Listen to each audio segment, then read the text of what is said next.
आज हम एनएलपी के फोर्थ में आ चुके हैं। बेसिकली जो आज का है, आज हमारा एनएलपी स्टार्ट हो रहा है। पिछली बार से हम क्या सोच रहे थे, बस माइंड को हम तैयार कर रहे थे कुछ नई चीज को सीखने के लिए। तो कोई मुझे ये बताएगा,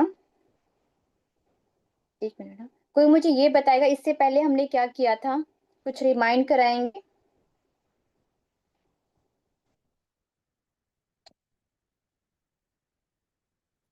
एलिजाबेथ जी, कोई है जिसने पहले अटेंड किया है?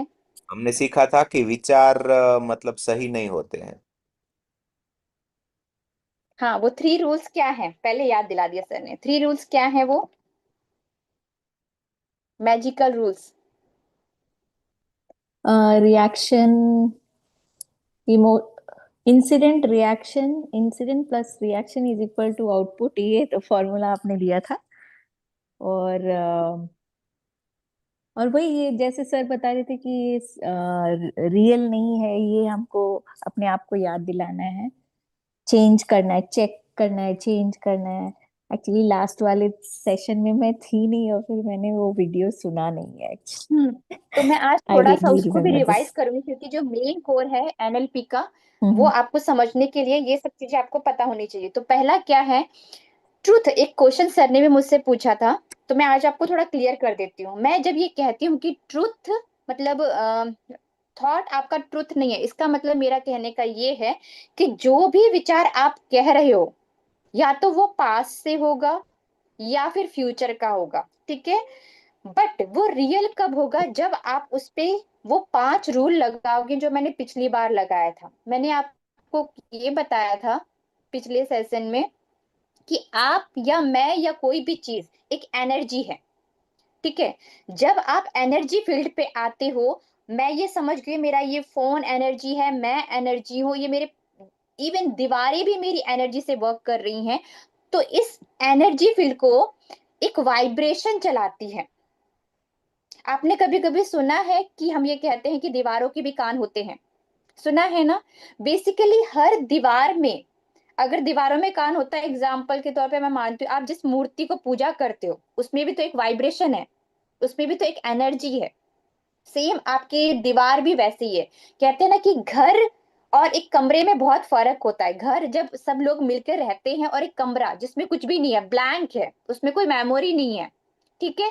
तो फ्रीक्वेंसी और वाइब्रेशन की बात कर रहे हैं। वहीं पर हमने थर्ड में क्या बोला था कि हर फ्रीक्वेंसी अगर आपने दी है, तो एनर्जी ना तो बनती है ना तो मरती है, सिर्फ और सिर्फ आप उसको ट्रांसफॉर्म कर सकते हो। ये थर्ड रूल है।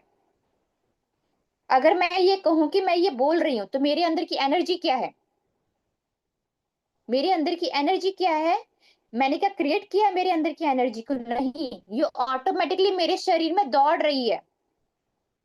मेरे अंदर इलेक्ट्रिकल है, मैग्नेट है, दोनों ही, और अपने आप ही तरंगे चल रही हैं। बस वो तरंगों की भावनाएं कैसे निकल रही हैं, मेरी इमोशंस, मेरी थॉट्स, मेरी फीलिंग्स की वजह से वो वाइब्रेट हो रही हैं।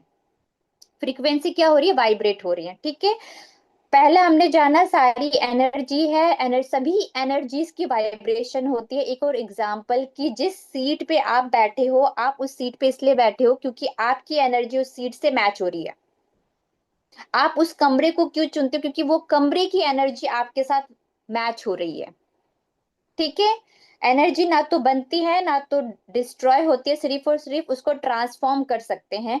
और जो फोर्थ है, अगर आपने कोई एनर्जी दी है, उस एनर्जी से आप सेम एनर्जी को अट्रैक्ट करोगे। इसका मतलब ये नहीं कि आप हायर एनर्जी पे हो और आप एक लोअर एनर्जी को चुन रहे हो, ऐसा कभी नहीं होगा।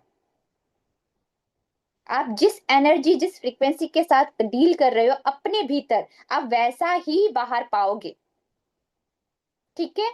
और द लास्ट में जो आज मैं बताने जा रही हूँ वो मोस्ट इंपॉर्टेंट है। जहां आपका फोकस जाएगा, जहां आपकी एनर्जी, या फिर जहां आपका फोकस जाएगा, वहीं पे एनर्जी क्या होगी, फ्लो एनर्जी होगी। फ्लो होगी, वेयर ठीक है। तो अटेंशन आज गोज मैं एनर्जी आपको फ्लोज।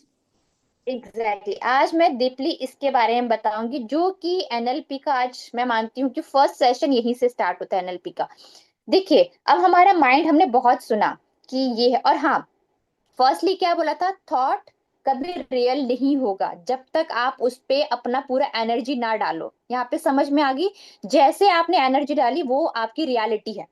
इसलिए मैंने कहा कि थॉट थॉट मतलब क्या बोलते हैं कि थॉट सिर्फ अपने साथ में रियल नहीं है जब तक आप उसकी एनर्जी पे नहीं जाओगे, आप उसको एनर्जी नहीं डालोगे। वहीं पर ही मैंने आपको क्या बताया, मैं अगर आपसे एक चीज पूछती हूँ, अभी आप लोग मुझे रेड बताओ अपने कमरे में कहाँ है? जल्दी से रेड बताइए कहाँ पर है आपके कमरे में? ये बुक बुक है, द आर्ट ऑफ वॉर। सबको मिल गया? सब कह सकते हैं कि मुझे रेड मिल गया रूम में। ठीक है, अब मैं कहूंगी मुझे ब्लू बताओ। उसी उसी रेड में ब्लू बताइए। ओ, उसी रेड में ब्लू किताबें, डिक्शनरी यहाँ पे है पड़ी हुई। Exactly exactly. जब मैंने आपको पहले रेड बोला तो क्या आपने वो डिक्शनरी देखी? नहीं। नहीं, क्योंकि मैंने आपको एक कमांड दिया और उस कमांड पे आपके ब्रेन ने काम किया कि कहाँ पर रेड है वो ढूंढो। तो बेसिकली हमारा माइंड क्या कर रहा है, एक फिल्टर लगा रहा है कि क्या मुझे देखना है और क्या मुझे नहीं देखना है देखना। According to instruction. यहाँ तक बात समझ में आ गई? एक और एग्जांपल मैं आपको देती, एक प्रश्न देती हूँ। एक लड़का है, एक रूम में जाता है और अपने फ्रेंड को कहता है यहाँ पे कितना अंधेरा है, अरे भाई रोशनी तो लगा। ठीक है, और उसका फ्रेंड कहता है अरे भाई तू अपने ग्लासेस तो हटा। और जैसे वो ग्लासेस हटाता उसको सारी रोशनी दिखाई देती है। क्या हुआ यहाँ पे? वही क्या हुआ, कोई ग्लासेस बताएगा? ग्लासेस जो है वो ब्लॉक कर रहे थे उसके विजन को।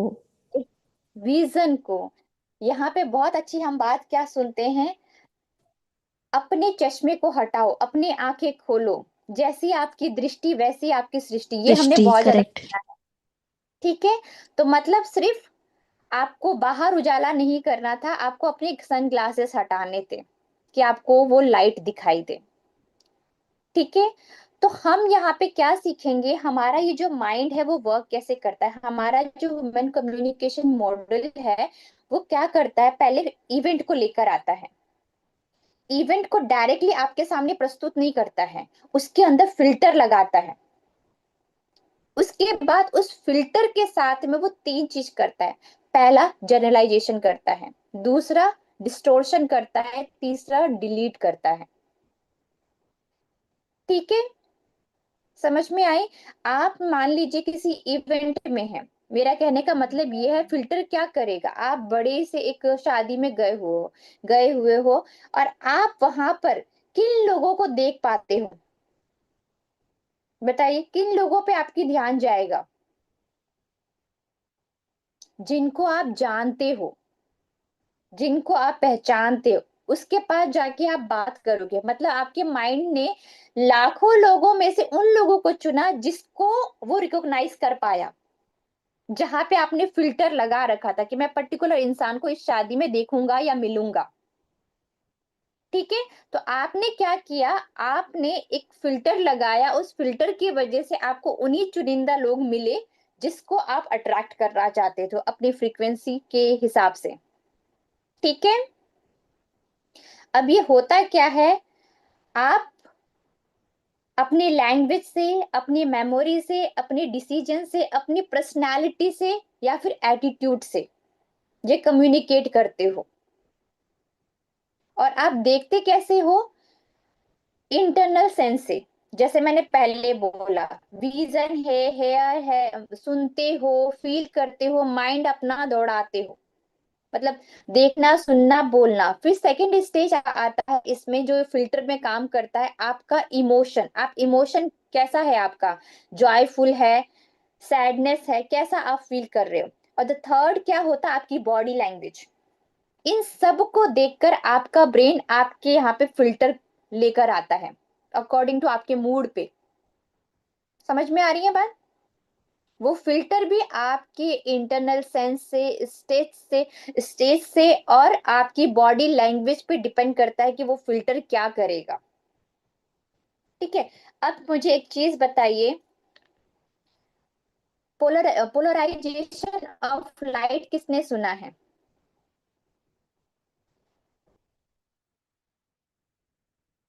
प्रकाश का विद्युतीकरण, किसी ने सुना है? देखिए, साइंस के हिसाब से मैं आपको समझाती हूँ।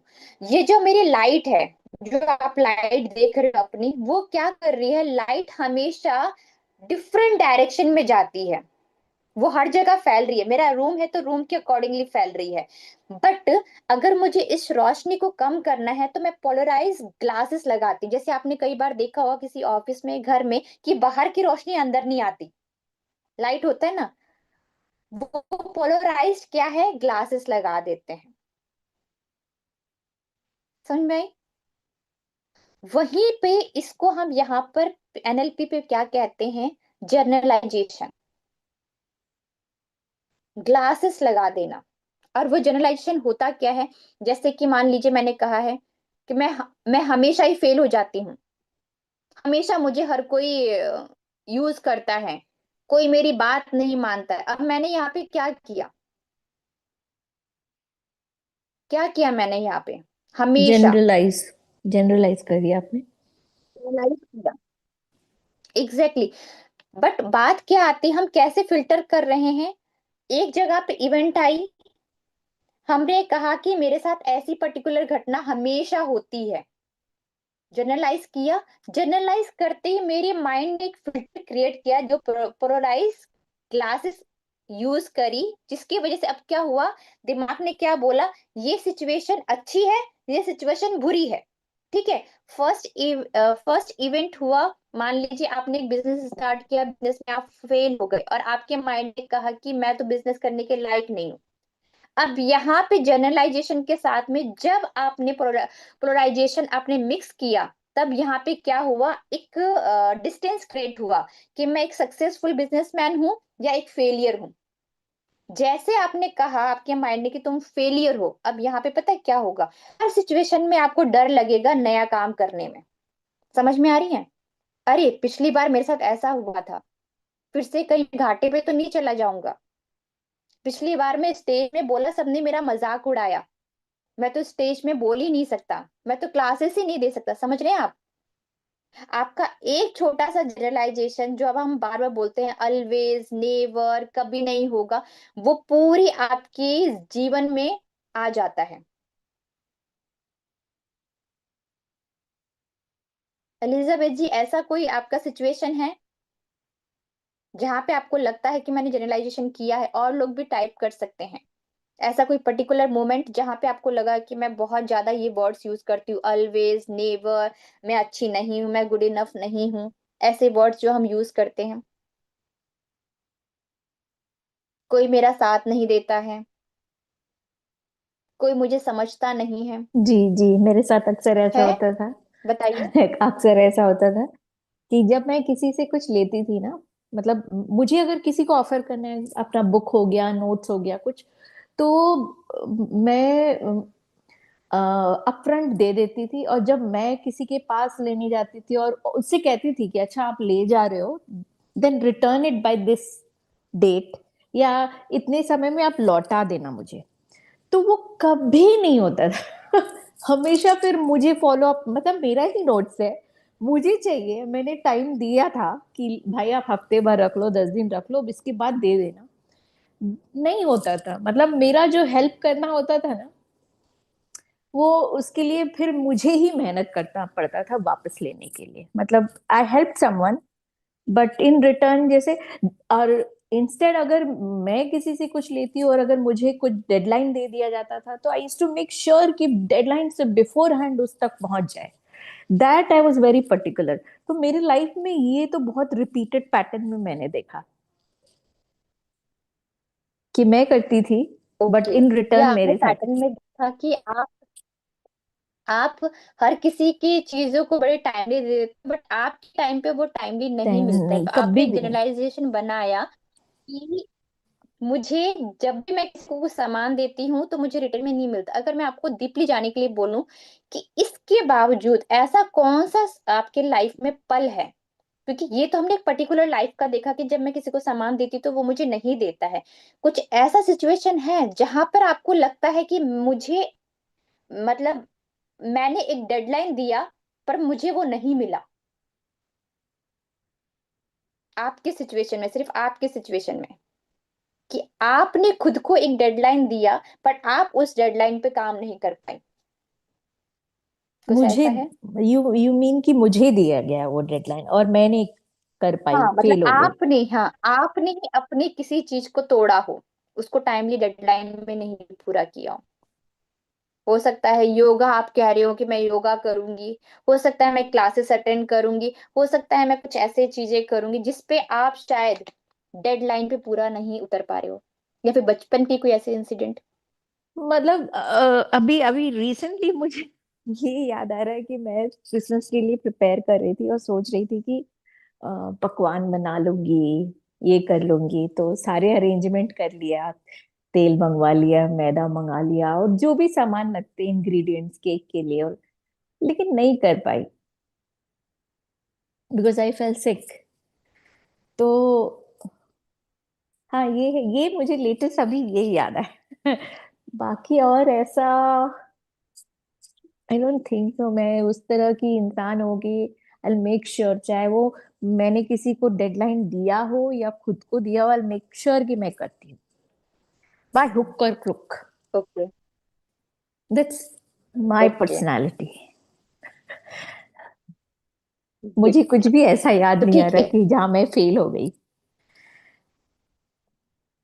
ओके, अभी हम क्या करेंगे, जो आपका ये पैटर्न है ना, कि जो आपका, मे बी ये आपके डीएनए से कहीं से चल के आ रहा हो, कि किसी को आप देते हो और वो आपको रिटर्न में नहीं दे रहा है, हो सकता है ये पास्ट का कोई पैटर्न ही हो जो हम, क्योंकि क्यों मैं बोल रही हूँ आपके पास्ट का पैटर्न है, क्योंकि आपके अंदर, देखिए हो क्या रहा है, यहाँ पे सब लोग जरा ध्यान से देखना। एक इंसान है, आप एक इंसान हो जो अपने डेडलाइन को पूरा कर रहे हो, पर हम्म। आप ही के साथ क्यों हो रहा है कि जो अपना डेडलाइन पूरा नहीं कर रहा, मतलब आपके भीतर भी कुछ ऐसे डेडलाइन हैं, मे बी पास्ट के हो सकते हैं, या आप ही के किसी के डीएनए से आपको कनेक्ट हुए हुए हो जिसने ये चीजें अट्रैक्ट करी हैं, और हो सकता कि मे बी ये आपके लिए एक लर्निंग पॉइंट है कि अगर मैं किसी का डेडलाइन पूरा नहीं करता तो मैं कैसे फील करती हूँ, अगर कोई मुझे मेरी डेडलाइन पे नहीं देता तो मैं कितना फील करती हूँ। तो इसका मतलब अब आपको हमेशा अवेयरनेस रहती है कि भाई जैसा मुझे फील हो रहा है मैं अगले वाले को वैसा फील ना करवाऊं। और मेरे अंदर ये भी था कि खुद ही करना है। समझ में आ गया कि किसी से हेल्प नहीं मिलना है, किसी से कुछ होना नहीं, खुद ही करना है। तो मुझे ऐसा लर्निंग लगा कि खुद ही संघर्ष करना है, एग्जैक्टली। खुद ही सब कुछ करना है, किसी के पर रिलाई नहीं करना है, चाहे वो कितना भी क्लोज हो। एग्जैक्टली। तो ऐसा ठीक है, तो यहाँ पे अभी आपका मैं बोलूँ ना, किसी पे भरोसा नहीं करना है, करना है। मुझ पे ही जो करना है, ये आपका पूरा जनरलाइजेशन है। जब तक आप ऊपर सरफेस में जाओगे ना आप इसको क्लियर नहीं कर पाओगे, जब तक आप रूट पे नहीं जाओगे कि इसका रूट कहाँ से निकल के आया है। हो सकता है किसी फैमिली मेंबर्स की चीजें, मतलब हो सकता है आपने बचपन में किसी फैमिली मेंबर्स को ऐसा देखा हो जिसकी वजह से आपका अट्रैक्शन आया हो, आपने एक जनरलाइजेशन, एक भावना बना ली हो जिसकी वजह से आप वो चीज अट्रैक्ट, ठीक है। मेरे फैमिली में है, मेरी फैमिली मैं में बोल रही मेरे हूँ ना। पापा बहुत पैसे से हेल्प करते थे सबको, but it never came back. सही बोला आपने, मुझे वही लग रहा है, फैमिली से आ रहा है। वो आपके डीएनए में ऐसे ट्रांसफर हो रहा है, तो इसको ब्रेक करना हमारी जिम्मेदारी है। जनरलाइजेशन जो हमने पकड़ के रखा हुआ है कि ऐसा होगा तो ऐसा मैं नहीं कर सकता, क्यों मैं बोल रही हूँ, जैसे हमें, मुझे ले लीजिए, पहले मुझे भी ना, अरे किसी को फेस दिखाने में बड़ा डर लगता है, ठीक है, कि मैं कैसे क्लासेस दूंगी, अरे मैं क्या करूंगी, ये हमारे पुराने पैटर्न्स हैं। हो सकता है ये पैटर्न मैंने ही क्रिएट किया, हो सकता है कि, ठीक है, एक जस्ट मिनट।